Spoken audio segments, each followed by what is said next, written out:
এ বন্ধু, এ ধর birthday party ধর। ওর আজকে জন্মদিন, খাস না কে? খা।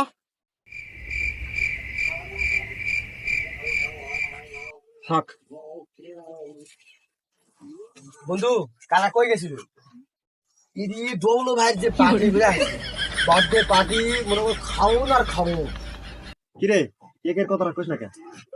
কেকের কথা তো বাদই দে, এত বড় একটা কেক এই সাইজ। কেক এত বড়, কেক এত এই সাইজ কেক যে খাইয়ে শেষ করা দরকার। ডিজে পার্টির কথাটা কইস না কে? ডিজে বাড়ির তো অন্যরকম ফিলিংস। মনে কর যে কোরিয়ান দুটা মেয়ে আজকাল কুমোরি গেল দোকানে বলে আছে, ওর মত গানের তলে তলে নাচ হচ্ছে, সে ফিলিংসটাই আলাদা। তাহলে তোরা থাক রে, যাই। ভাই ভাই, কালকে আবার হবে না? আরে কালকে কেন হবে? 1 বছর পর আসিস, 1 বছর পর হবে। বন্ধু, তোর কথা শুনে খুব খিদা লাগলো রে ভাই।